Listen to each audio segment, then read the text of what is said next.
Mtu wa Mungu, habari za saizi. Ninapenda kwa namna ya pekee kukukaribisha muda huu ili tumkaribie Bwana wetu. Karibu mtu wa Mungu, najua kabisa zipo changamoto au ipo changamoto fulani unayoipitia. Wapo wengine wanapitia changamoto za afya, wameugua kwa muda mrefu, wamemlilia Mungu sana. Kuna wengine wanapitia changamoto za mahusiano. Kuna changamoto ya mahusiano katika familia au kwako mwenza, watoto, ni mtoto na wazazi na wengine.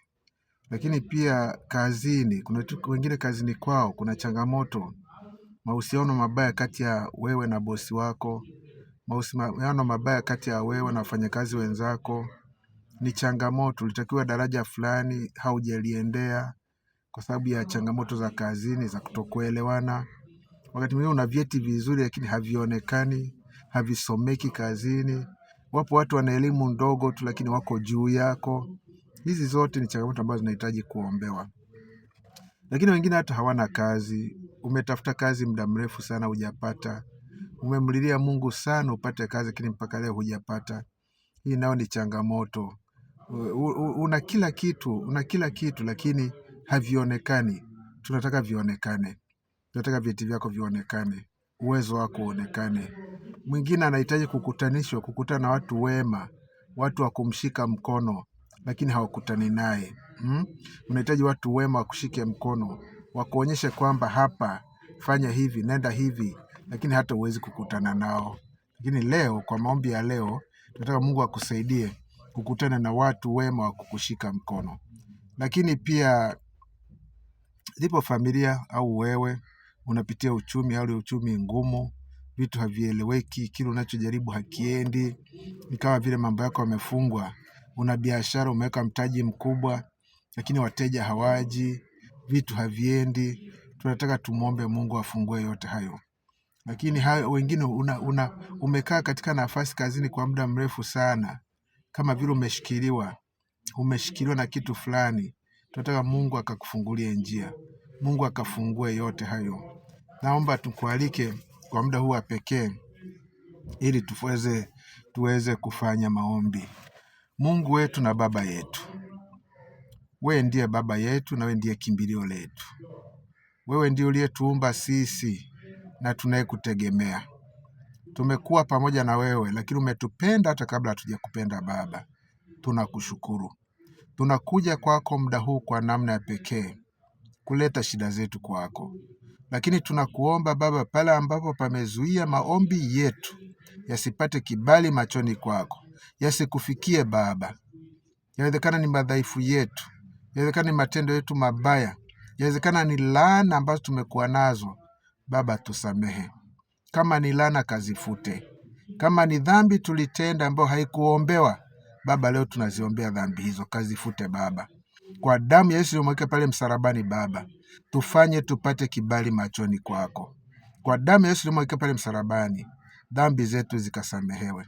Tunakuja kwako Baba, wewe ambaye ndiye Mungu wetu, wewe ambaye ndiye kimbilio letu, wewe ambaye tunajua una uwezo na nguvu na hakuna Mungu kama wewe. Kwa unastahili sifa, ukuu na utukufu. Tazama ndugu yule anavyokulilia. Tazama changamoto anazopitia Baba. Tazama kila siku maumivu anayopitia. Mpatie uponyaji Baba. Mpatie uponyaji mgonjwa yule. Mpatie uponyaji mgonjwa yule anapokulilia Baba. Wale madaktari wanaomtibu, wale madaktari wanaomhudumia Baba, mpatie uponyaji. Yawezekana ni ndugu anayesikiliza ombi hili kwa ajili ya ndugu yake anayeumwa. Baba, peleka uponyaji. Baba, peleka uponyaji. Lakini pia Baba, tazama yule ndugu ambaye ana biashara yake, lakini muda wote amekulilia, ameweka mtaji mkubwa, lakini Baba hakuna kinachoendelea. Hadi mtaji unaelekea kwenda kuisha Baba. Baba, kaunyanyue tena. Baba, kafungue ile biashara tena. Baba, kaifungue upya ile mtu akuone tena. Kaifungue upya ile biashara Baba. Ikanyanyuke tena Baba. Ikanyanyuke na hadi awaambie watu, tazama Mungu amenitendea Baba. Anapokujia mbele zako, kamnyanyue tena Baba. Baba, nawaleta mabinti, nawaleta vijana kwako. Wengine Baba wanataka kukutana watu wazuri ili kutengeneza maisha. Baba, kila mtu mkutanishe na mtu sahihi ambao unajua kwamba huyu akiungana na huyu basi watatengeneza maisha yenye mafanikio. Watakuwa na maelewano mazuri, wapatie ndoa wanapokulilia Baba, wapatie ndoa wanapokulilia Baba.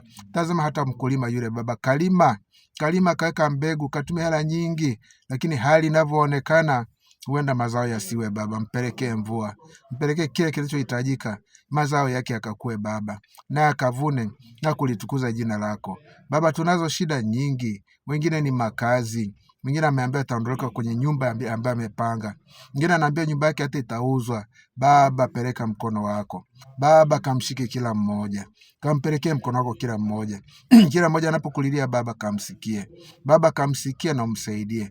Lakini unayemsaidia Baba arudi akasema asante Baba, amenisaidia. Mwingine eti hana mtoto Baba, amekulilia kwa muda mrefu, amekuomba wewe sana Baba, mpatie mtoto Baba, mpatie mtoto naye afurahi, alitushukuru na kulitukuza jina lako Baba. Mwingine ana magombano, familia haijatulia, mme na mke Baba, kawasaidie, peleka amani pale Baba, peleka mapatano pale Baba. Tunakutegemea wewe Mungu mwenye nguvu, tuna imani kwamba utatenda na kila mtu atauona mkono wako Baba. Tuna imani wewe Mungu unaweza, wewe ambao unaona hapa sipoonekana, wewe unaona mpaka mawazo yetu, unaona mahitaji yetu hata pale ambapo hatukuomba Baba. Kila mmoja anayesikiza ombi hili, kila atakaposikiza ombi hili, ile shida yake anayokuletea Baba awamu hii Baba, kamsaidie Baba, kanyoshe mkono wako, msaidie. Unapowasaidia wao wote, na mimi pia nisaidie, na familia yangu pia isaidie. Saidie kila familia Baba, jidumishe katika umoja. Watoto wapenda wazazi wao, wazazi wapenda watoto wao. Hata malezi ya watoto sasa hivi yamekuwa ni magumu Baba, tusaidie kulea. Imekuwa mwingiliano mingi, yamekuwa mambo mengi Baba, tusaidie kulea.